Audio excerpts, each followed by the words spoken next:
Hello दोस्तों।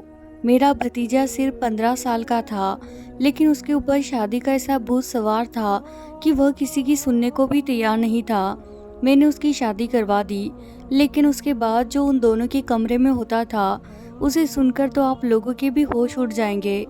हमारी बहू जब भी रूम से बाहर आती तो उसकी हालत बहुत ख़राब होती थी। दरअसल मैं अपने माँ पापा की इकलौती संतान थी।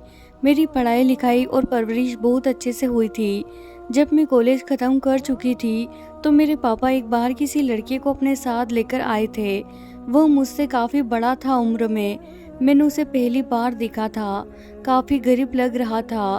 फिर पापा ने उसे खाना वगैरह खिलाया और अच्छे कपड़े पहना दिए और हम लोगों से कहा कि आज से ये हमारे साथ ही रहेगा, ये मेरे बेटे जैसा ही होगा। मुझे और मेरी माँ को ये सुनकर बहुत अजीब सा लगा। फिर हम लोगों की शंका दूर करने के लिए मेरे पापा ने कहा कि ये मेरे सबसे प्यारे दोस्त का बेटा है। मेरे दोस्त और उसकी बीवी का एक्सीडेंट में निधन हो गया है, तो ये बेचारा अनाथ हो गया है। जमीन जायदाद ना होने की वजह से ये दर दर भटकता है और एक हाथ काम न करने की वजह से कोई काम भी नहीं कर पाता है। शुरू से ही मैं इसके साथ घुला मिला हूँ। अक्सर इसके घर जाने पर यह मेरा काफ़ी मोह भी करता था। मुझसे इसकी ये हालत देखी नहीं गई और मैं इसे यहाँ ले आया। पापा कहने लगे कि अनीता के भी कोई भाई नहीं है, तो ये भाई की भी कमी को पूरा कर देगा। मैंने इसे गोद ले लिया है। हम लोगों को भी कोई आपत्ति नहीं हुई थी उससे। वह हमारे साथ खूब घुल मिल गया था और अच्छा और नेक दिल होने की वजह से हम भी उसे पूरी तरह अपना चुके थे। पढ़ाई में उसका मन नहीं लगता था, तो वह ऐसे ही दिन भर खाली रहता था। अब मुझे डॉक्टर की पढ़ाई के लिए दिल्ली जाना था। सब तैयारियां हो गई थी। इसी बीच अचानक से पापा को हार्ट अटैक आ गया। उन्हें आनन फानन में हॉस्पिटल ले जाया गया, लेकिन भगवान को कुछ और ही मंजूर था। हॉस्पिटल पहुंचने से पहले ही पापा ने इस दुनिया और हमें अलविदा कह दिया था। हम तो जैसे टूट से गए थे। दुखों का पहाड़ हमारे घर पर गिर चुका था, लेकिन अब कर भी क्या सकते थे। इसीलिए हमने होने को स्वीकार कर लिया। पापा को गए हुए पूरा 1 साल हो चुका था। तभी मेरे मामा जी घर पर आए और मेरी माँ से मेरे रिश्ते की बात करने लगे। मेरी माँ ने भी हाँ बोल दी और कुछ दिनों बाद अच्छे खानदान में मेरा रिश्ता तय कर दिया गया। लड़का प्राइवेट जॉब करता था, लेकिन मेरी शादी से पहले कुछ और ही होना लिखा था। मेरी माँ भी मुझे छोड़कर चली गई। एक बीमारी के चलते कुछ दिन बिस्तर पर रहने के बाद वो इस दुनिया को अलविदा कह गई। अब तो मानो पूरी दुनिया तरह से बिखर चुकी थी, लेकिन मेरे भाई ने मुझे संभाला और हम दोनों एक दूसरे का सहारा बनकर जीने लगे। तभी मेरे ननिहाल वालों ने मेरी शादी पक्की कर दी। जैसे जैसे शादी के दिन नज़दीक आ रहे थे, मेरी घबराहट उतनी ही बढ़ती जा रही थी।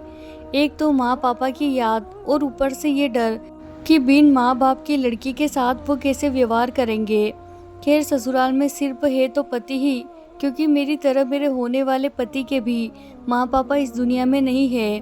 बड़ा भाई है जिसकी शादी हो चुकी है और वो अलग शहर में रहते हैं। खैर शादी का दिन आ ही गया था और अच्छी तरह से शादी संपन्न हो गई, लेकिन मेरे लिए मेरी शादी में हर चीज़ फीकी थी, क्योंकि माँ पापा के बिना मेरी पूरी दुनिया ही सूनी थी। लेकिन मैं कर भी क्या सकती थी।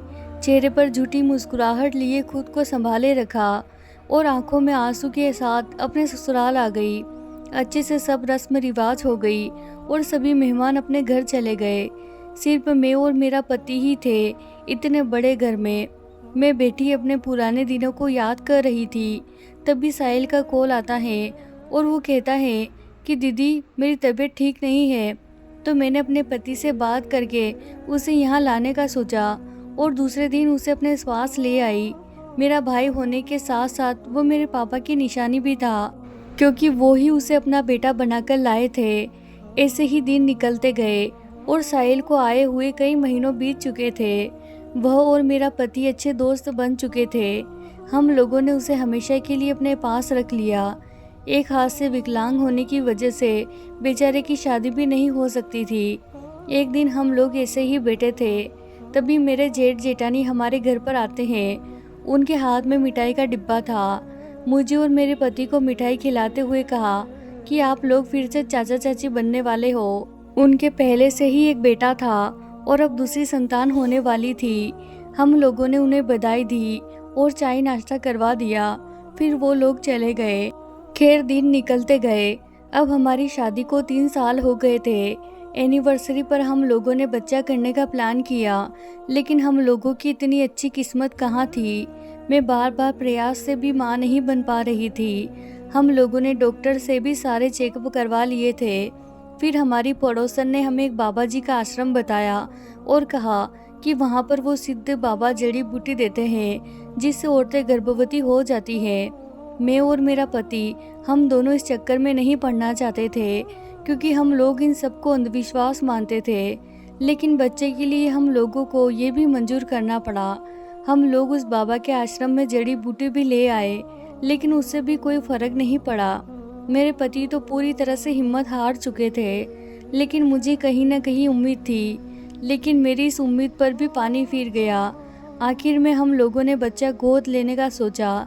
फिर एक दिन मेरी जेठानी का कॉल आया मेरे पास कि हमारे 2 लड़के हो गए हैं। अगर तुम्हारे कोई संतान नहीं हो रही है तो तुम हमारा छोटा बेटा रख लो। मैंने ये बात अपने पति से कही और हम दोनों मेरे जेठ के घर चले गए। वहाँ हम लोगों ने सारी बातें की और उनका छोटा बेटा गोद ले लिया, जिसका नाम रोशन था। रोशन को हम पूरी कागजी कार्रवाई पर घर लेकर आ गए थे। रोशन 1 साल का होने वाला था, इसीलिए हम लोगों ने उसके जन्मदिन को धूमधाम से मनाने का सोचा। और कुछ दिन बाद जब उसका जन्मदिन आया तो हम लोगों ने सभी को न्योता दिया और आस पड़ोस के लोगों को भी बुलाया। एक तरह से पार्टी जैसा माहौल बन चुका था।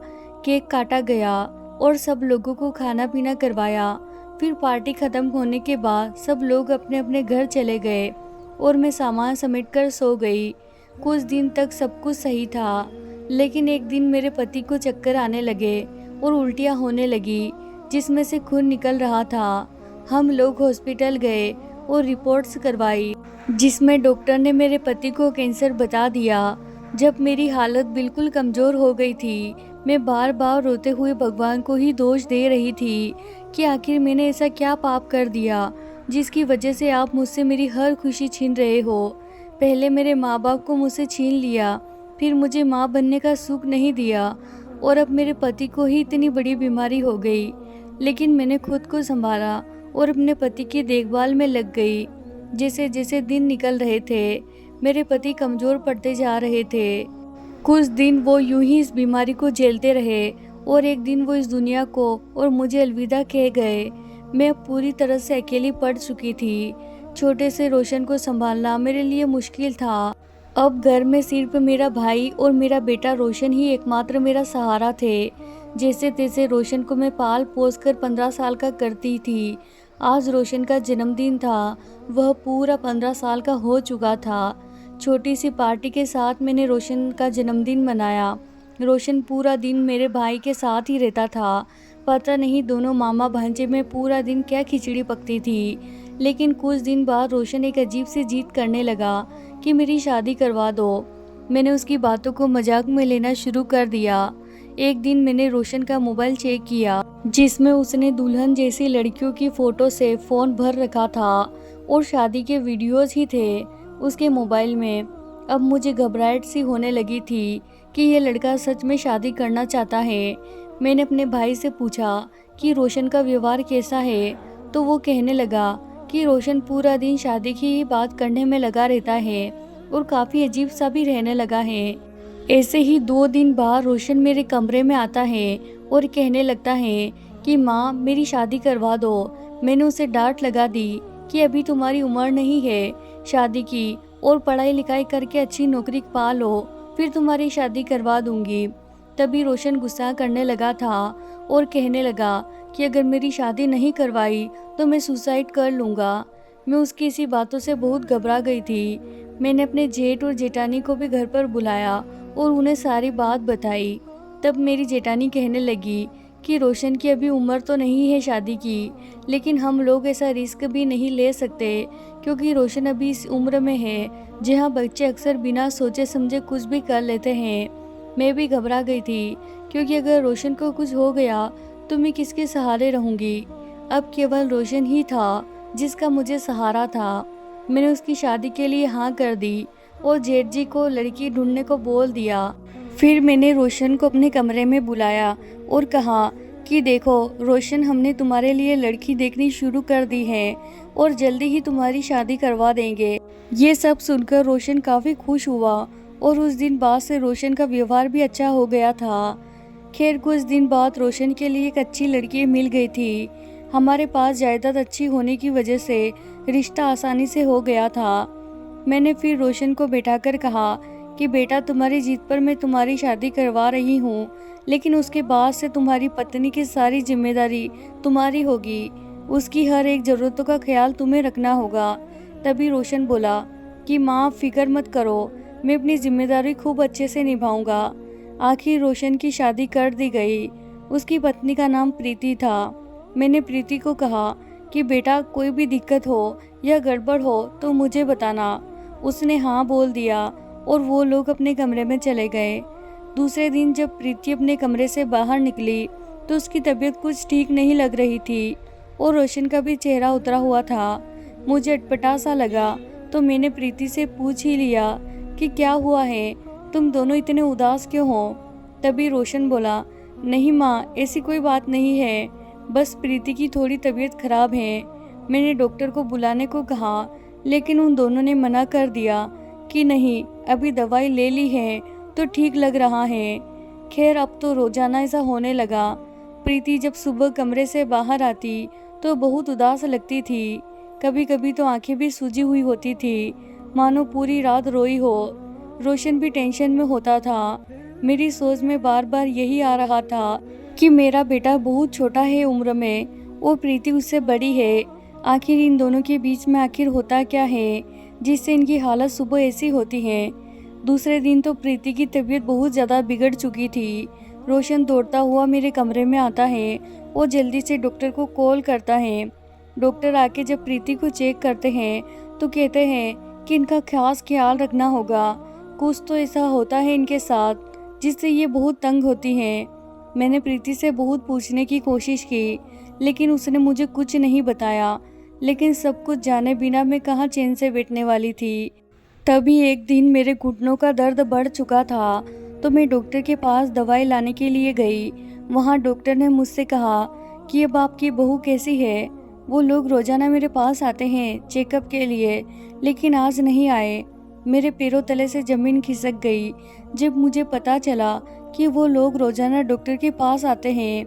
फिर मैंने डॉक्टर से पूछा कि आखिर क्या दिक्कत है मेरी बहू को। तो डॉक्टर कहने लगे कि आपकी बहू के साथ कुछ ऐसा होता है जिसकी वजह से वो काफ़ी तंग होती है और इसी वजह से वो लोग रोजाना मुझसे दवाई लेकर जाते हैं। अब तो मेरा दिमाग फटा जा रहा था कि आखिर रोशन बहू के साथ क्या करता है ऐसा। मैंने इसका पता लगाने के लिए उन पर नजर रखने की सोची, लेकिन फिर पीछे हट गई क्योंकि बेटे बहू पर इस कदर नज़र रखना अच्छी बात नहीं है। फिर मैंने रोशन को अपने कमरे में बुलाया और उसे सख्ताई से सब कुछ पूछा। पहले तो वह नहीं बोला, लेकिन फिर उसने बता दिया। उसने जो बताया उसे सुनकर तो मैं खुद को संभाल भी नहीं पा रही थी। रोशन कहने लगा कि माँ, मैं तो कभी प्रीति के पास भी नहीं गया हूँ। रोज रात को कमरे से बाहर आ जाता हूँ क्योंकि मामा ने मुझे डर दे रखा है कि अगर मैं प्रीति के पास रहा या ये बात किसी को बताई तो वो मुझे जान से मार देंगे। मैं तो शादी भी नहीं करना चाहता था। मामा ने मुझे डरा कर रखा था कि मैं शादी के लिए जिद करूं और शादी करवाऊं। जब से शादी हुई है मामा रोज रात को मेरे कमरे में आते हैं और मुझे बाहर निकालकर प्रीति के साथ, और उन्होंने प्रीति को जान से मारने की धमकी दे रखी है। तभी से हम लोग उनका शिकार हो रहे हैं। मामा प्रीति को बहुत तंग करते हैं बंद कमरे में, जिसकी वजह से उसकी तबीयत खराब रहती है। ये सब सुनकर मैं सुन रह गई थी कि जिसको मैंने भाई माना, इतने सालों तक संभाले रखा, उसने ही मेरे बेटे बहू के साथ ऐसा किया। मैंने रोशन से कहा कि पुलिस को फ़ोन लगाओ, उस दरिंदे को सज़ा होनी चाहिए। मैं तो बस रोए जा रही थी कि जिस इंसान को मैंने भाई माना, मेरे माँ पापा ने अपना बेटा माना, उसी ने हमारे विश्वास को तोड़ा। अब साहिल को पुलिस के हवाले कर चुके थे हम। मैं तो बस यही अफसोस कर रही थी कि आज अगर माँ पापा होते तो वो इस घटिया इंसान का धोखा बर्दाश्त नहीं कर पाते। तो भाइयों और बहनों, अगर मेरी आज की कहानी आपको पसंद आई हो तो वीडियो को लाइक कीजिए, शेयर कीजिए और कमेंट भी कीजिए। और हाँ, सबसे ज़रूरी बात, अगर आपने अभी तक मेरे चैनल को सब्सक्राइब नहीं किया है तो प्लीज़ सब्सक्राइब करें। तो भाइयों और बहनों, मिलते हैं अगले वीडियो में एक और दिलचस्प कहानी के साथ। तब तक के लिए नमस्कार। धन्यवाद भाइयों और बहनों। धन्यवाद दोस्तों।